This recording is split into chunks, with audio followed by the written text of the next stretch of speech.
English if you wish me to. Sure, I'll take that. I just want to say, my name is John Cowen. Yo soy el alcalde de Brownsville y es un placer estar aquí con ustedes. I've heard these stories time and time again, and it breaks my heart that that these families have to endure living in these types of conditions, and it's unacceptable. If I were a parent, I would be going crazy.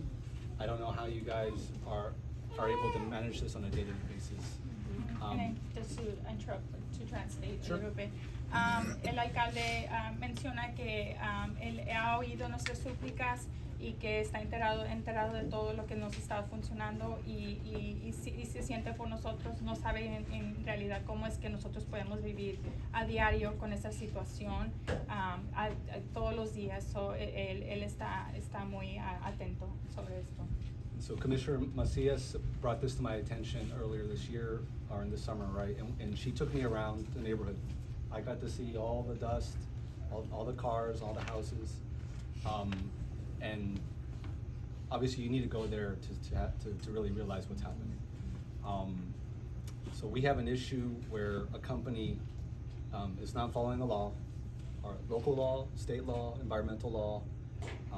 Our number one job right now is to make sure that they are held accountable and that they get into compliance. Meanwhile, we understand that Milwhite should not be located next to a neighborhood. This company is supposed to be heavy industrial, right? Based on the use of what they're doing. And that property is zoned for light industrial. So they are not operating within the law, right? Yeah. So you want to translate? Yeah. Okay. Mayor mentions that Linda Macias was very involved from the beginning and brought it to me. So, la comisionada Linda Macias mencionó al alcalde John Cowen sobre la situación y lo trajo a nuestra vecindad y caminaron nuestras calles y ellos miraron en persona la situación, el polvo, y ellos están en cuenta de que esta organización está operando en un nivel que no deben de estar operando. Ahorita están operando en industrial, heavy industrial, eso no lo puedo traducir.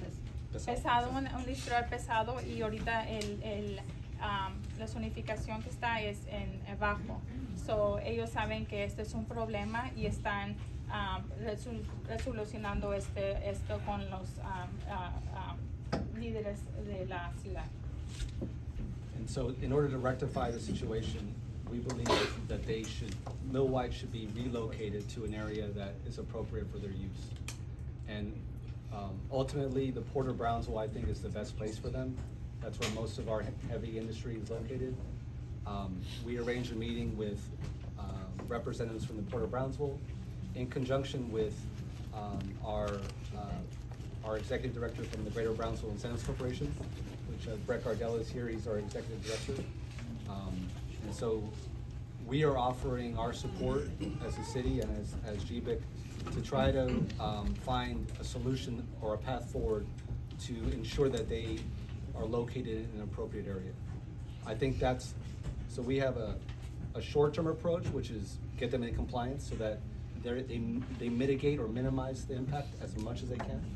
And then a medium and long-term, which is getting them to another location, right? So that's how we're tackling this problem. I don't know if Commissioner Macias, you want to add? Yeah, let me translate really quick. So, ahorita sí están trabajando con la organización de Milwhite para reubicarlos a otra sección de la ciudad. Ya se han comunicado con ellos. Ahorita están en una opción que sería el puerto de Brownsville, que sería lo más adecuado para ellos por la capacidad en la cual están trabajando. Y están haciendo métodos, están trabajando con organizaciones como GBIC en poder asistir en movilizar esta compañía en el futuro o en fases. Hay fases cortas y fases largas. So in addition to that, has Milwhite agreed to this move, and are they being cooperative? And is there a set date in place of when this may occur? So my understanding, I was not at that meeting, but they are absolutely open to moving. They understand the issues. They understand how you're being affected. They want to be part of a solution. So I really think that they are operating in good faith in these discussions. So I think it's a good sign.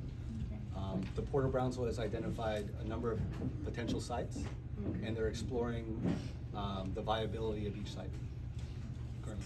And can I explain just a little bit of history of what we've done, and just to see like how we're going? Go ahead. Because I feel that this, oh yes, go ahead first, yes. Yes, so, when les pregunté ahorita si la compañía Milwhite está de acuerdo con los métodos de ubicación y ellos están cooperando, están haciendo lo necesario en mirar ubicaciones en que moverse, y parece que están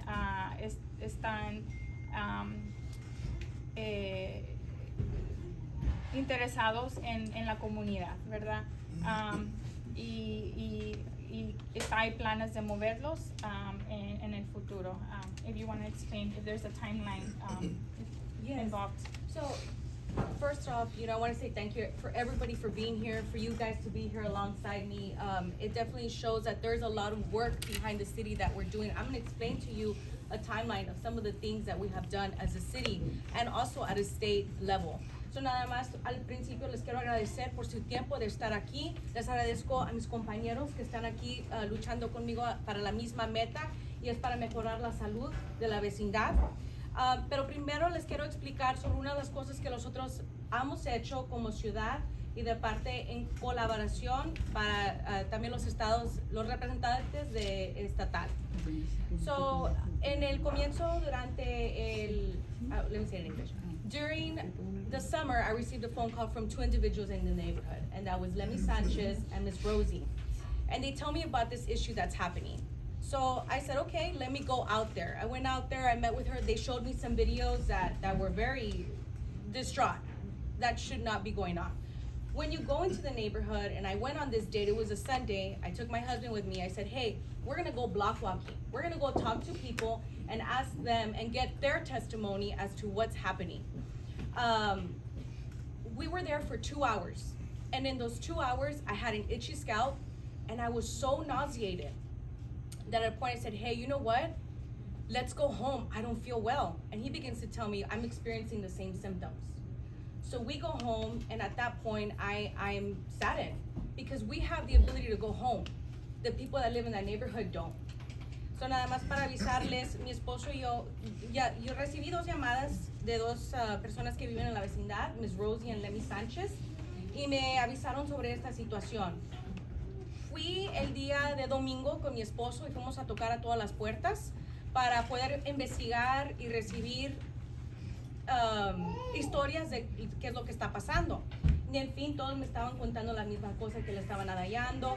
Y puedes mirarlo, cuando tú caminabas en esa área, se miraba como si estabas caminando en una nube.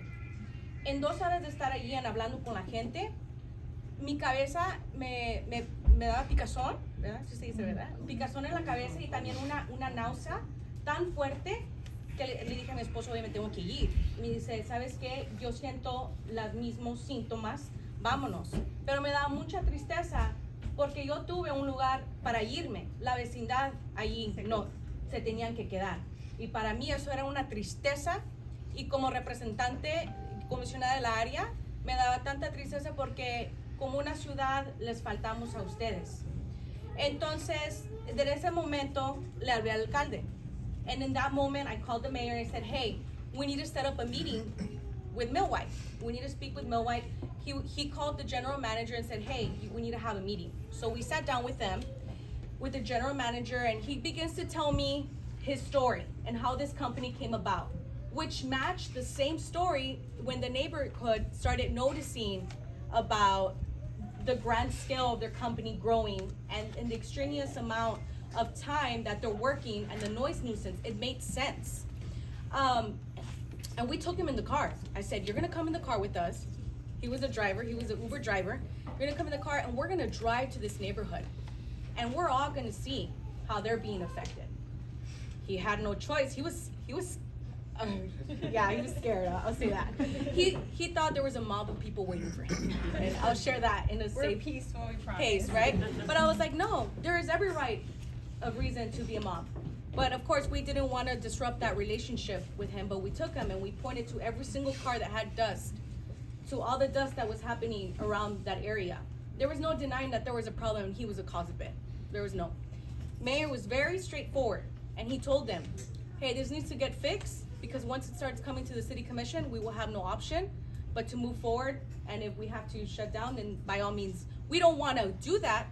But if you don't lend yourself to compromising and working with us, then that's what the results are. Not the consequences of us, but the consequences of your poor actions. Yeah, I would say he was very stringent, and I was like, thank you, yes. And I completely supported that.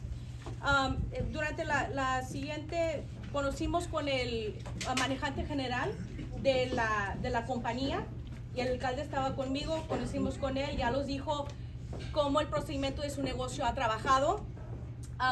Y era las mismas cosas y detalles que él estaba diciendo de su negocio, eran los mismos detalles que la gente ha compartido conmigo durante ese domingo. Entonces, el alcalde y yo ya conocimos con él y todo, y dijimos, ¿sabes qué? Ven adentro del carro y te voy a llevar a la vecindad. Y tenía miedo, él sentía que alguien iba a estar ahí esperándole a golpearlo y todo. Pero no fuimos, y para que él pueda mirar todo el daño que él está causando con su compañía. Los carros, apuntamos, y él también le exageraba, ir a ese carro, ir ahí. Sí, nosotros exageramos con todo lo que miramos para que él pueda mirar lo que los otros también, lo que ustedes están sufriendo. Entonces ya fuimos, y el alcalde era derecho y le dijo, tienes que solucionar este problema, porque cuando esto ya sorpasa hacia la ciudad, entonces no vamos a tener otra opción pero de cerrar la compañía. Es una cosa que no queremos hacer, pero si tenemos que ir por esa manera para proteger la salud de la vecindad, es nuestra responsabilidad como comisionados y como líderes de la comunidad de tomar acción. Entonces los aseguró que iba a pasar algo. So he assured us that things were going to better. He did email us and send us pictures, and we did see the reduction of powder going in, because it wasn't as cloudy anymore. It was still happening, the noise nuisance and the contaminants in the air, and people having respiratory infections and the asthma and the kids with eczema. We still saw that, but at a much lesser rate. And I know Rene Hinojosa, who's also part of the residency, he said, no, it has improved, but it's not where we need to be, and I agree with him. So thank you, City Commission. Yes. I just want to get clarification, kind of a summary of everything. So we did say Milwhite is cooperating. Milwhite está cooperando. Tenemos una set timeline and set responsible parties. What do we expect for the relocation to actually occur, and the timeline for that? I'll defer to Brett. Do you know anything more about the relocation and the timeline? Honestly, there is no timeline that we could talk about right now. They have had several negotiations on different properties out at the port. We're going to be meeting with them next week to discuss their opportunities at the port system, or maybe some other places around the city, of course, away from residential. I want to echo what our city leaders have said, and that is that Milwhite has been very forthcoming with all of this, has absolutely established that they want to be a community partner in health, and we have no reason to not believe them, because they have maintained this meeting schedule that has been set up.